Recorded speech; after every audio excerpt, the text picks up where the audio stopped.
Good morning friends. तो जैसे कि हम इंडियन ज्योग्राफी का जो सीरीज स्टार्ट किए थे तो उसमें पढ़ रहे थे भारत का भूगर्भिक इतिहास। मैं ये भी बता चुके थे भूगर्भिक क्या होता है, ये हम भी बता चुके हैं।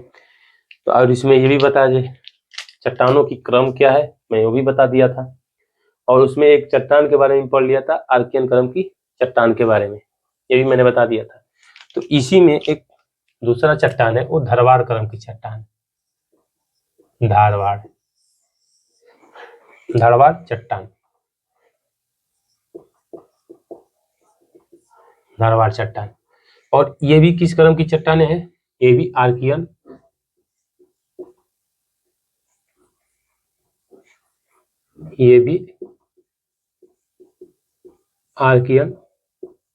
क्रम की ही चट्टान है।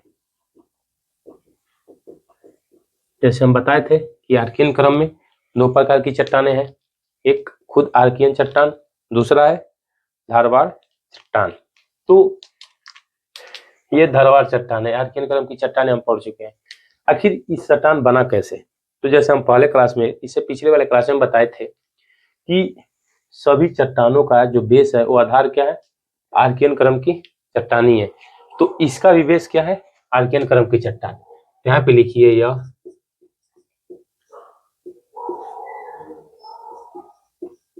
आर्कियन क्रम की चट्टानों के अनाच्छादन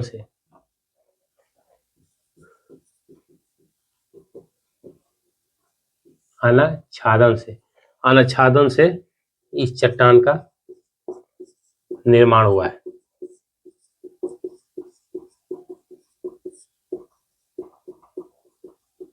अनाच्छादन मतलब ये हो गया अपक्षय और यहाँ अपरदन, अपक्षय और अपरदन। तो अनाच्छादन में एक अपक्षय और अपरदन, ऐसे तो देखेंगे कि ये होता क्या है अनाच्छादन और अपरदन। अभी तक के लिए छोटा सा बस लिख दे रहा हूँ। अपक्षय, जैसे आप मान लीजिए कोई चट्टान है, मान लीजिए कोई चट्टान है, तो जब इस पे ताप पड़ेगा या इस पे दाब पड़ेगा या इस पे बारिश होगी तो ये भी चट्टान क्या होंगे, चट्टान में भी छोटे छोटे रंध्र पाए जाते हैं।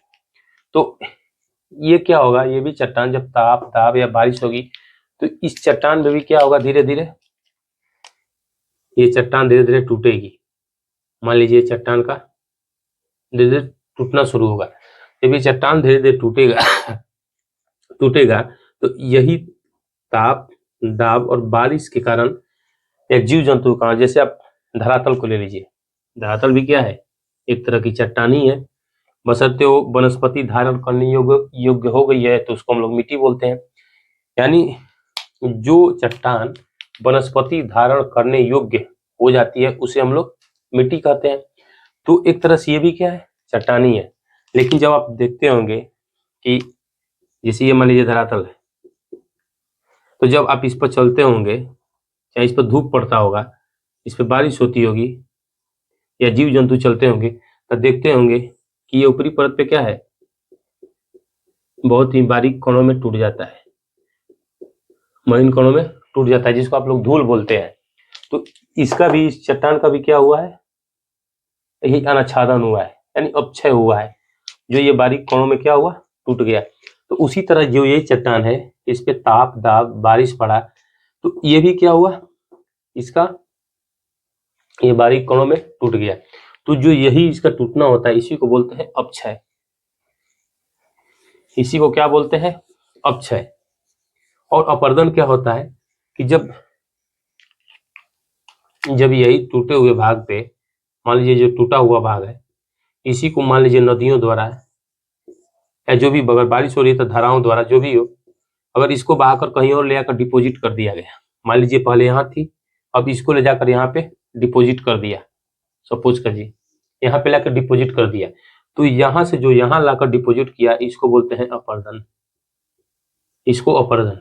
अगर यहीं पे था तो इसको बोलते थे अपक्षय, लेकिन अगर इसको यहाँ लाकर यहाँ पे डिपोजिट कर दिया तो उसको बोलते हैं अपरदन। तो ये अपक्षय था, ये अपर्दन था। ये भी देखेंगे कि भौतिक अपक्षय, रासायनिक अपक्षय, भौतिक अपवर्तन, रासायनिक अपवर्तन, बहुत सारे अपवर्तन होते हैं, तो उसको हम अलग चैप्टर में देखेंगे। लेकिन अभी तक जान लीजिए कि अनाच्छादन से ही ये धारवाड़ क्रम की चट्टानों का निर्माण हुआ। अनाच्छादन में यहाँ लिख लीजिएगा अक्षय और अपवर्तन, अक्षय तथा अपवर्तन, अक्षय तथा अपवर्तन के कारण ही इस चट्टान का निर्माण हुआ है। ये धारवाड़ क्रम की चट्टानें हैं। तो जैसे जो चीज जितना गर्म होता है, शायद हमको लग रहा है कि ये आर्कियन क्रम की चट्टान में हम नहीं बताए, तो क्या आर्कियन क्रम की चट्टान में जीवाश्म पाए जाएंगे? मैं आपसे ही पूछ रहा हूँ। जैसे मान लीजिए ये चीज गर्म है, कोई भी चीज गर्म है, अगर उस पर कोई जीवाश्म भी आएगा तो जलकर भस्म हो जाएगा, इतना गर्म था। लेकिन क्या आर्कियन क्रम की चट्टान में जीवाश्म पाए जाएंगे?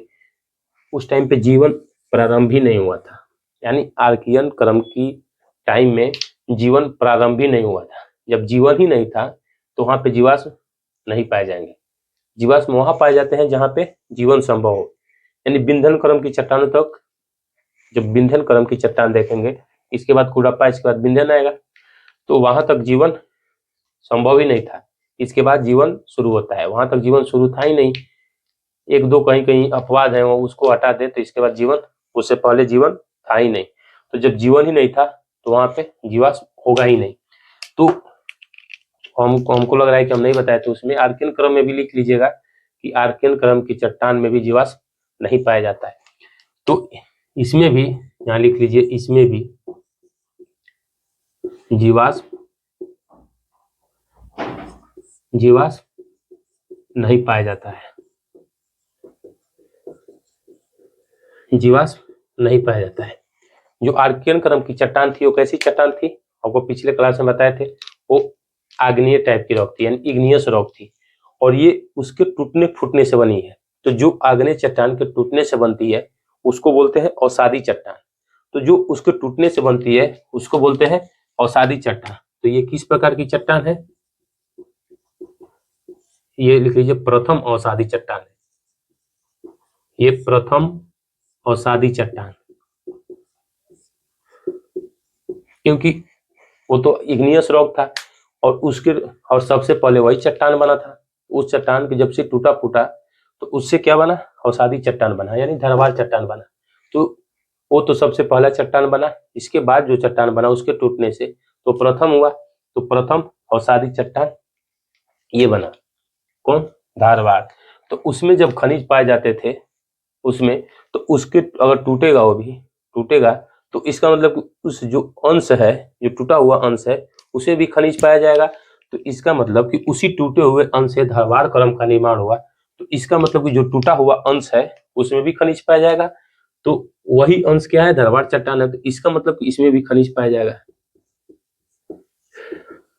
इसे में खनिज पाया जाता है, इसमें भी खनिज पाया जाता है। कौन सी खनिज? धात्विक और अधात्विक दोनों खनिज यहाँ पाया जाएगा। और उसमें दोहन कठोरता से था, क्योंकि वो क्रिस्टलीय फॉर्म था। लेकिन जैसे ही अवसादी चट्टान बना तो इसमें खनिज पदार्थों का दोहन आसानी से हो सकता है। तो इसमें खनन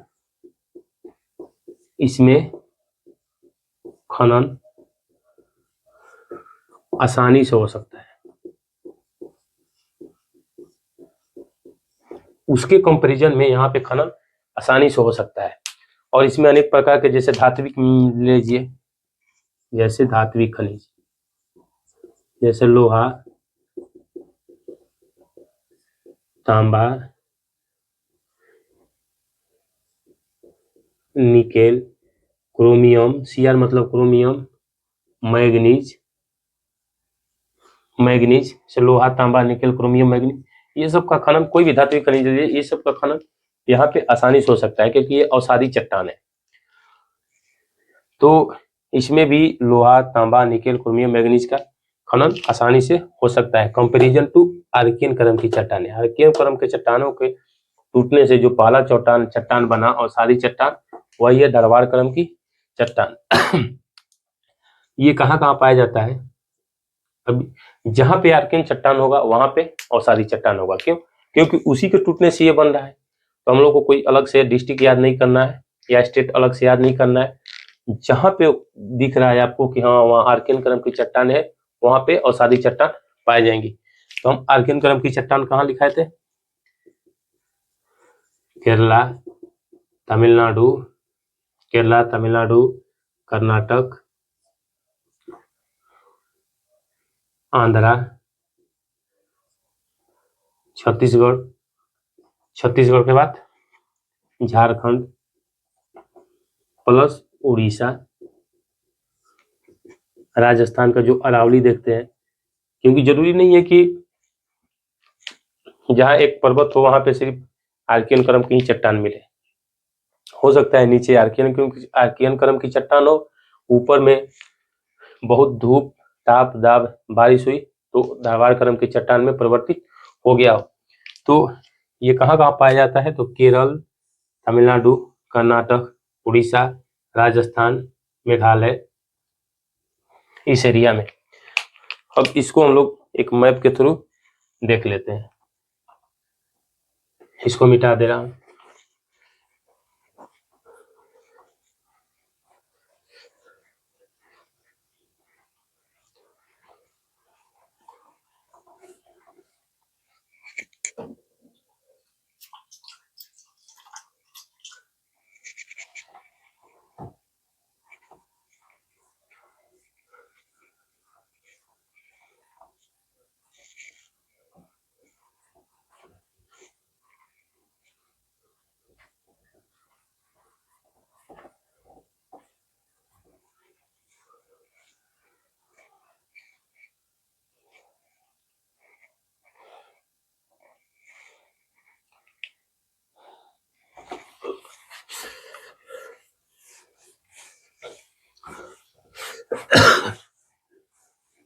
अब एक मैप के थ्रू देख लेते हैं।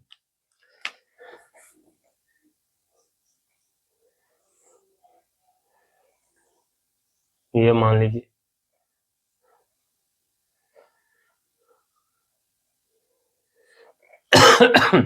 ये वाला एरिया,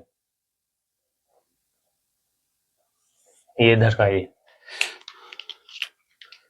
यहाँ पे ये केरल है, ये तमिलनाडु है, तमिलनाडु से लगा हुआ ये आंध्रा है, आंध्रा से यहाँ देखेंगे तेलंगाना, यहाँ पे उड़ीसा, इधर वेस्ट बंगाल, यहाँ पे छत्तीसगढ़, छत्तीसगढ़ के बाद यहाँ देखेंगे झारखंड, इधर में एमपी, ये वाला एरिया एमपी का आ जाएगा, ये है राजस्थान, ये है अरावली श्रेणी।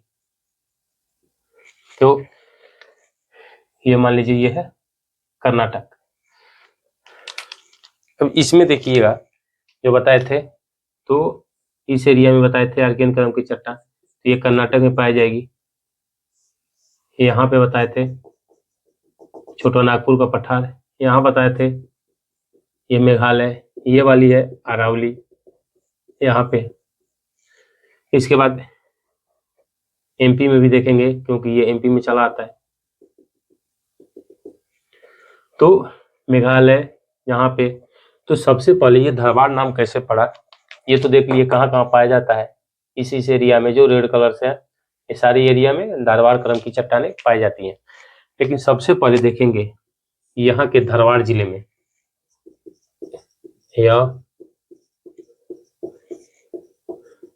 सबसे पहले कर्नाटक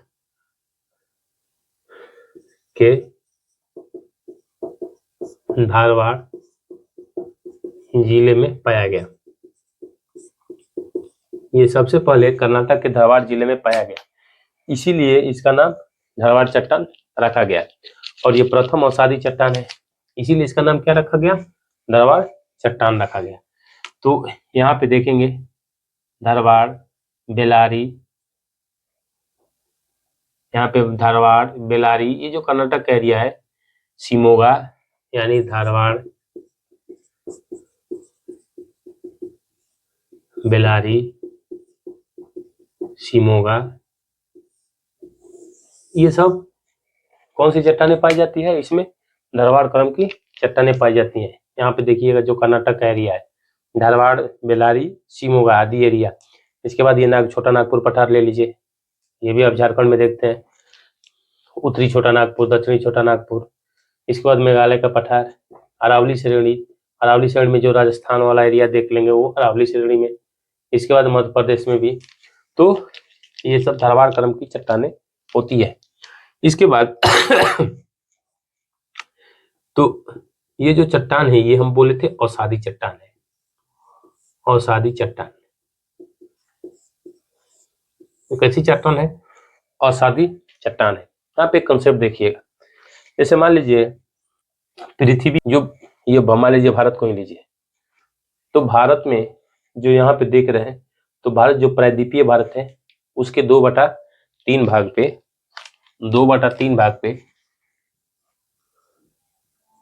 बताए थे कैसा चट्टान पाया जाता है? आर्कियन क्रम की चट्टान पाया जाता है। और ये आर्कियन क्रम की चट्टान क्या है? आग्नेय चट्टान है, आग्नेय चट्टान है। तो यहाँ पे एक क्वेश्चन पूछता हूं, आप लोग बताइएगा कि पृथ्वी कौन सी चट्टान से बना है? यानी पृथ्वी के निर्माण में सबसे ज्यादा किस चट्टान की अधिकता है? पृथ्वी के निर्माण में सबसे अधिक किस चट्टान की अधिकता है? तो भारत को ही मान लीजिए, तो जैसे भारत में बना होगा उसी तरह हर जगह बना होगा। तो अगर भारत में लगभग ये 60% एरिया पे देखेंगे ये आग्नेय चट्टान है, तो 60% एरिया पे मान लीजिए आग्नेय चट्टान है, तो इसका मतलब कि पृथ्वी के निर्माण में भी सबसे ज्यादा आग्नेय चट्टान होगा। तो सबसे ज्यादा आग्नेय चट्टान पाया जाता है पृथ्वी के निर्माण में। लेकिन सबसे ज्यादा दिखता कौन सी चट्टान है? ये तो मान लीजिए निर्माण हुआ, जैसे हम बताए थे कि मान लीजिए आर्कियन चट्टान बना, लेकिन आर्कियन चट्टान का क्या हुआ? अनाच्छादन हुआ। ये मान लीजिए ये आर्कियन चट्टान है, आर्कियन चट्टान का क्या हुआ? धीरे धीरे अनाच्छादन हुआ, अपक्षय और अपर्दन हुआ। तो जब अपक्षय और अपर्दन हुआ तो यहाँ पे ये क्या हो गया? अवसादी चट्टान का लेयर बिछ गया, और आर्कियन क्रम की चट्टानें कहाँ चली गई? नीचे चली गई। ये मान लीजिए ये पूरा आर्कियन क्रम की चट्टानें है, इसके ऊपर अवसादी चट्टान आ गई। ये मान लीजिए एक चट्टान का लेयर है, ये दूसरा चट्टान का लेयर है, ये तीसरा चट्टान का लेयर है। तो ये चट्टान, इस चट्टान के ऊपर ये लेयर बनी है। ये चट्टान मान लीजिए नीचे से है, ये ऊपर से चट्टान है। तो बना तो है आग्नेय चट्टान से, लेकिन जैसे ही ये इसका अपक्षय और अपर्दन हुआ तो जो चट्टान बनी वो कैसी थी? प्रथम अवसादी चट्टान थी, यानी धारवाड़ क्रम की चट्टान कैसी है? अवसादी चट्टान है। तो सबसे ज्यादा दिखता कौन सा चट्टान है? तो सबसे ज्यादा दिखता अवसादी चट्टान है। लेकिन पृथ्वी बना किससे है? आग्नेय चट्टान से। लेकिन जो सबसे ज्यादा हम लोग को दिखाई देता है वो अवसादी चट्टान है। ये भी क्वेश्चन पूछा हुआ है। तो ये इस कंसेप्ट से क्लियर हो गया। तो हम देखे थे धारवाड़ चट्टान के बारे में, हम नेक्स्ट क्लास में देखेंगे कुडप्पा और विंध्यन क्रम के चट्टान के बारे में। तो आज के लिए इतना ही। क्लास कैसा लगा आप लोग जरूर इस पे कोई रिएक्शन दिया कीजिए, तो मैं उम्मीद करता हूँ कि आप लोग इस पे रिएक्शन जरूर देंगे। तो आज के लिए इतना ही, धन्यवाद।